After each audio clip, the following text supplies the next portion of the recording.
Welcome everyone to Dr. John Bedker's Leadership Podcast, the podcast focused on leadership. The episode will begin shortly. Thank you so much for tuning in. Enjoy the podcast.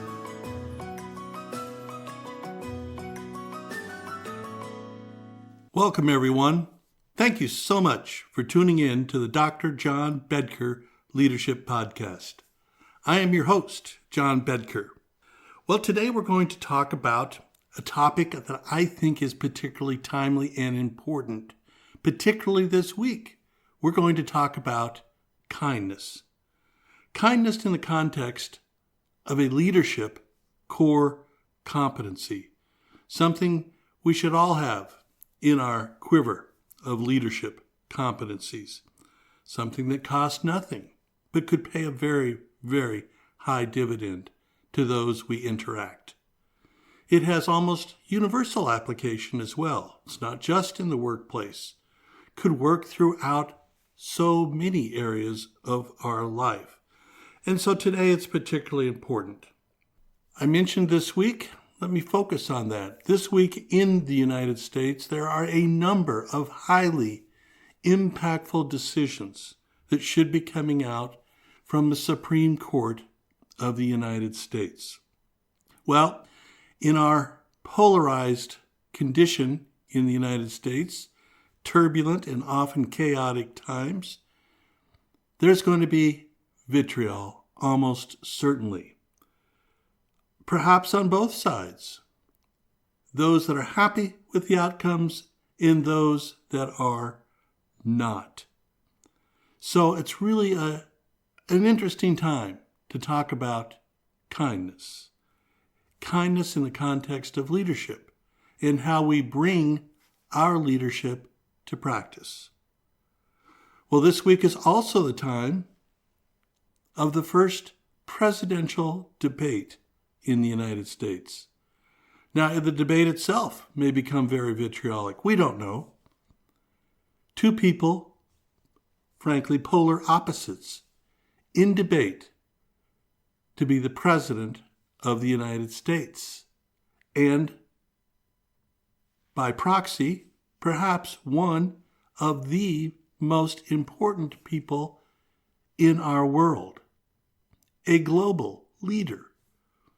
So, the importance of the week, whether it be in that course and direction our country heads based upon court decisions, of which there are many, many outstanding ones, not the least of which is whether or not a president, a former president, is immune from prosecution of crime.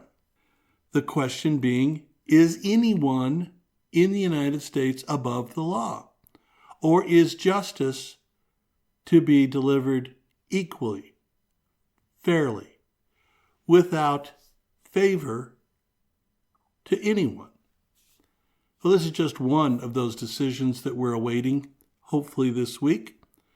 And that person also happens to be in the debate for President of the United States. And of course, that person is Donald Trump. Okay, so a big, big week, lots of energy, lots of vitriol potential. Not to mention that there's a lot going on around our world. Again, that turbulence and chaos surrounds us. Just today, as I began to go into recording of this episode, events in Kenya, literally death, dying, jump off the news page. Okay, so how are we going to handle this? I'm going to tell stories. I'm going to tell three stories, really. Two from pieces that I will share with you and certainly give attribution. And one, the last story, will be a personal story, my own story, where I really had an experience that was really quite impactful about kindness. Okay, so let's begin. First story. I'm going to talk about a place, New Skeet Monasteries. Now, I will tell you that the piece I'm going to read from is from a newsletter from New Skeet. It's written by one of the monks, Brother Gregory. It's their June 2024 piece from New Skeet Monastery.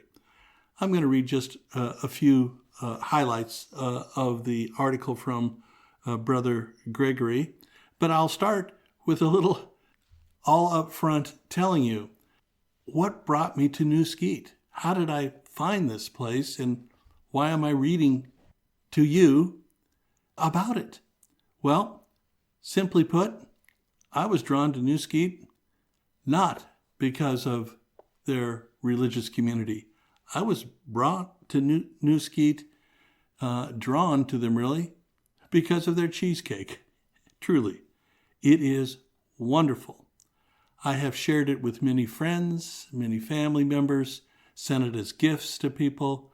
There are many, many types, big and small, and all kinds of flavors, and they are spectacular. So, without too much of a pitch, that's really what drew me to New Skeet Monasteries. Cheesecake. Not the word, so to speak. I also, of course, was interested in dogs. They do a lot with dogs and dog training. Quite a supportive dog community, New Skeet. Okay, so what drew me? Cheesecake and dogs. Not what we're going to talk about today. But in being drawn to them, I began reading the newsletter, and I enjoyed it.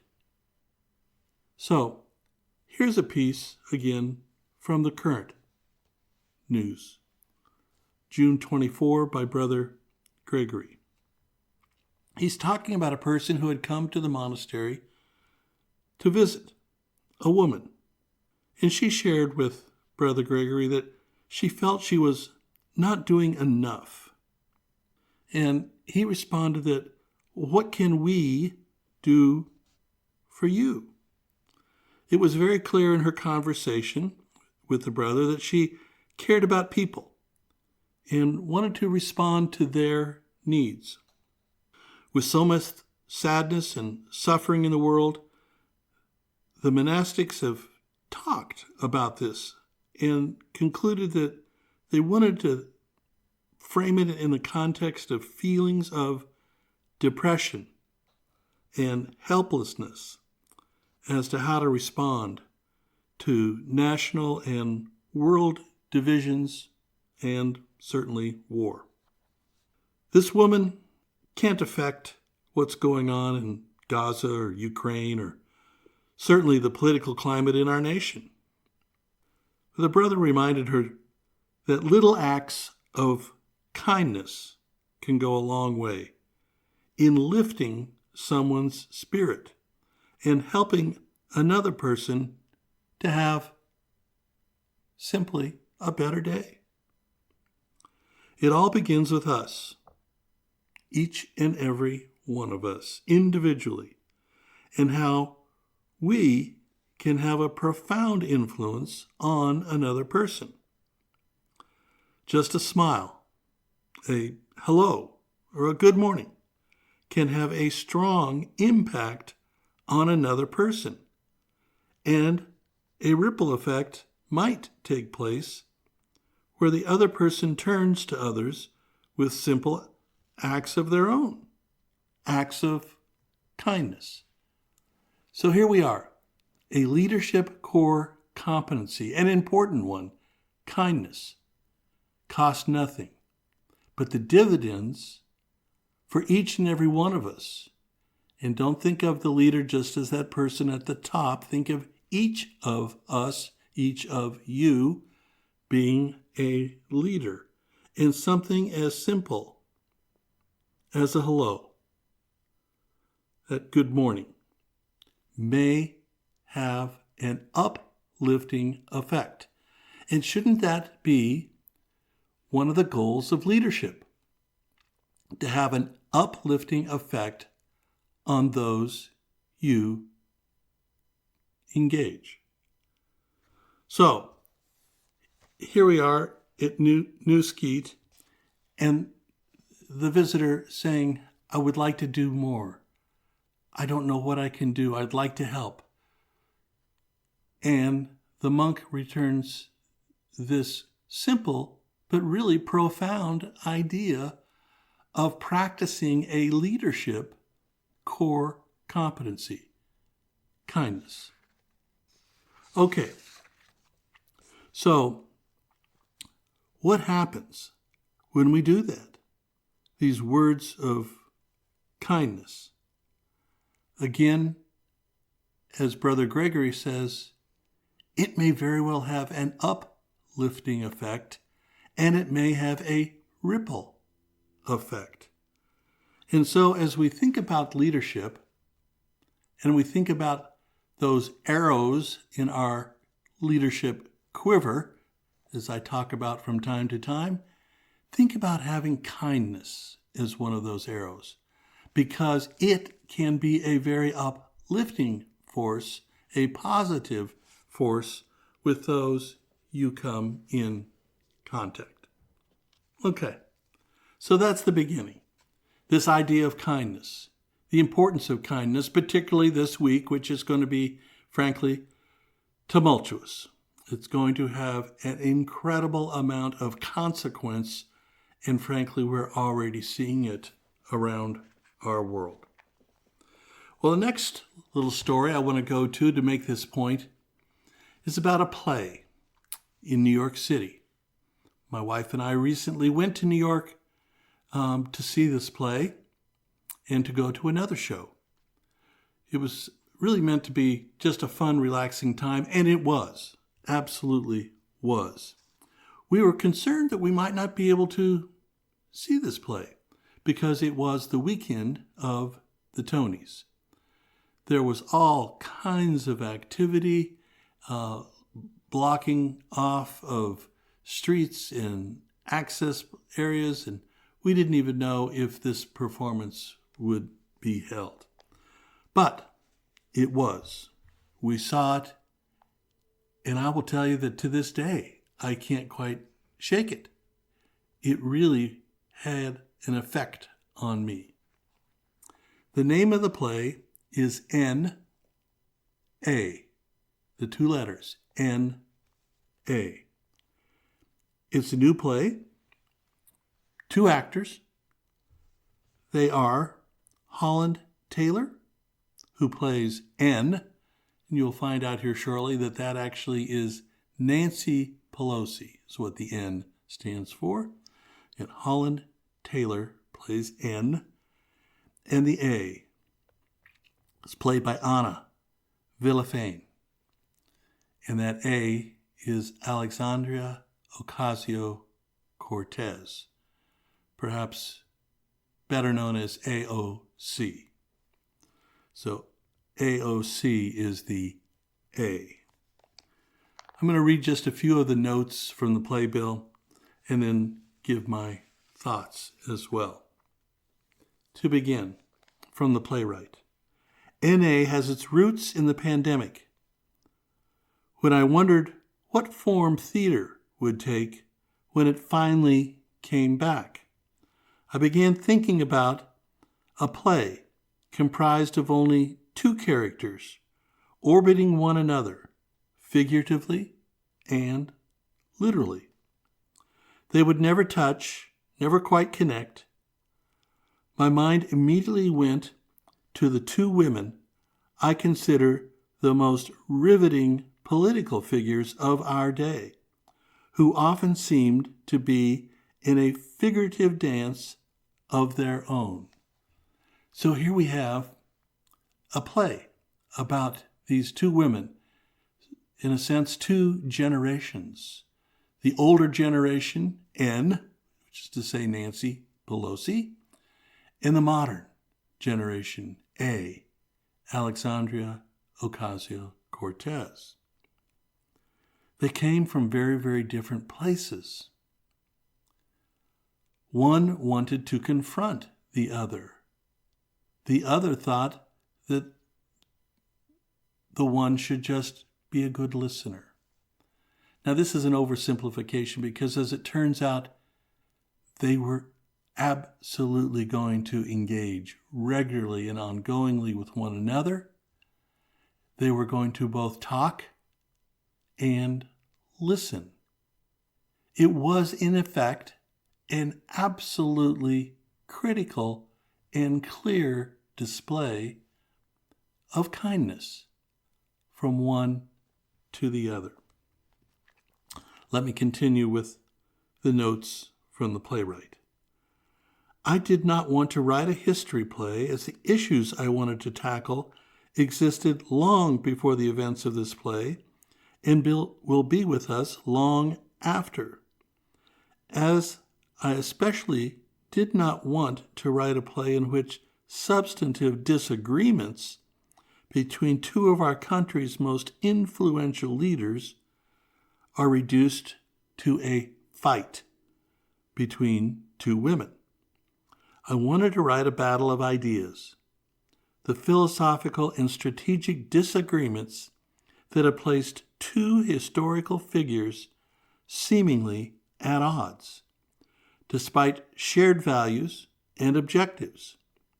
Their ideas and their ideals are bigger than any one person, hence N and A, the name of the play. All right, so what the playwright was talking about, and when you see it, it's just absolutely riveting, was two really polar opposites who actually are quite similar. And when they talk to one another, they do not do it with anger or rancor. They do it to make their points known, to make their ideals known, but they do it in a respectful way, a way that, as the playwright says, should be strategic, and to talk about the philosophical approach. And what they did was express, either knowingly or unknowingly, acts of kindness from one to the other, and vice versa. They were respectful. They not only listened, but they heard. And over time, they recognized the absolute necessity of synergy between them, that was a form of kindness to not only be demonstrated, but practiced. NA is inspired by events that took place between 2018 and 2022, and what we know of certain conversations from that period.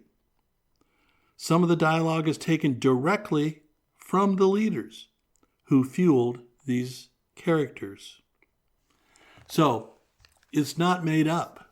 This is a really absolutely real example of two people from very different places who sit down and regularly exchange ideas, but they do it in a kind way. I found that to be riveting and so much in need. And that's one of the reasons I felt so compelled today to say we must talk about kindness as a leadership core competency, because it's so essential, it's so critical, and each of us has the capacity to bring kindness to one another. And in so doing, it not only can be uplifting, but it can be strategically valuable in each of our leadership journeys. In the case of Nancy Pelosi and AOC, it proved just that the two of them with very, very different ideas. Nancy Pelosi said the most important thing to her was the number 218. And when AOC asked why, she says, because that's the number of votes we need in Congress to win. And winning is everything. We can't pass legislation. We can't bring a bill. We can't help the American people the way that we would like to without 218 votes. So that was, in effect, the Holy Grail. And AOC thought for a moment and responded, though, quickly and clearly, but also kindly, by saying, no. As I have told each of you so many times, leadership is about doing the right thing. And what AOC says, if you begin to work on a bill and it lacks critical components, it is not a good bill. We cannot support it. And when brought to task, she said it's quite clear. If we talk about immigration and we agree to separate parents from children, we failed. We've failed as leaders. We have not been kind. We have not done the right thing. And Nancy Pelosi says, the Republicans will not agree. It'll never get through the Senate. You need 60 votes there, and that will never happen. And she says, then it should not. We must do the right thing. So these polar opposite ideas of, do we get what we can? Do we take that half a step forward? Or do we say no because it's not the right half a step forward? Really, really complex. I'm not taking a side, but I'm telling you it causes you to think. And in leadership, that is critical. Because oftentimes we're all confronted with this 51 versus 49. It would not have come to us in our roles of leadership were it not close. If it was simple and straightforward, someone would have made the call and we would have pressed on. It wouldn't even have come to us. But when it does, it's probably because there are a lot of considerations, and they might be nuanced. And there might be not only consequences, but unintended consequences, as I've spoken about before. And the leader has to think about that and decide. But when you go about it with vitriol, it is not nearly as productive as when you do it with kindness, to understand, to hear, and to listen. Okay, so this play, N.A., in New York, the Lincoln Center, wonderful, really causes you to think and really shows you this underlying incredible ingredient of kindness between two polar opposites. Now, regardless of your politics, again, forget that. Think about the engagement of these two very, very different people with very different motivations, very different styles. Okay. Last, I want to just tell a brief story. A personal story. Simple story, but something that I have never, ever forgotten. And it certainly jumps off the page when I do think about kindness. I say that with humility as I tell you the story. Many years back, in my flying life, I was the captain flying from New York's J.F. Kennedy to London's Heathrow Airport. Flew the flight, landed, hopped on the bus to the hotel with the crew. Everyone was headed to their rooms. I left my bags with the concierge in the lobby because I wanted to get over to the ticket sales office for a play called Buddy. It's a play about Buddy Holly. Now, some of you may be too young to even know that name, but I really was intrigued with Buddy Holly, and I wanted to see this play, and it was opening. I got over there, and I was fortunate enough to get a ticket. I came back, smile on my face, happy as can be. I was going to get to see this play that evening in London. Well, the concierge had my bag safe and sound, and he said, Captain Bedker, you have a message. And he handed me the message for me to call crew scheduling, and I did. And what had happened was another captain in Brussels had gotten ill and was not going to be able to fly the next day. And so there were several captains in London, and they needed me to go to Brussels to cover the Brussels flight the following morning. So immediately I'm saying to myself, I'm not going to get to see Buddy. The concierge says, there's a cab waiting outside. I said, thank you. Right at that very moment, one of the flight attendants from a different trip, different flight, was walking through the lobby. And I said, excuse me. I said, would you like to go and see Buddy tonight at the theater? And she looked at me, and she knew who I was. I still obviously had my uniform on. And she says, well, how much? I says, oh, no. Please, no. I have to go and protect a flight in Brussels. I have a ticket, my gift to you. And she looked at me almost incredulously and said, oh my God, thank you so much. I departed, she departed. I thought that was it. Some weeks later, in Kennedy again, she comes up, gives me a hug, tells her fellow flight attendants there that I was the nicest captain in the world. And I thought, oh my God, I didn't even know her name. Well, I thought that might be a one-of. But for years, whenever I would see her, we would have a moment and a smile and press on. And I will tell you that act of kindness, which was really, I wasn't even thinking about it, just seemed normal to me, stayed with me to this day. And to that flight attendant and I for years and years and years. So these acts of kindness not only are uplifting, but they can have a ripple effect for a long period of time. Okay, 3 quick stories.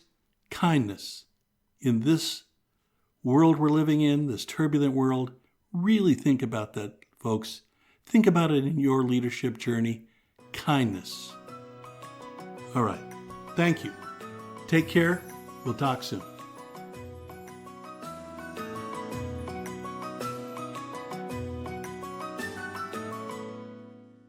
Thank you for tuning in to Dr. John Bedker's Leadership Podcast.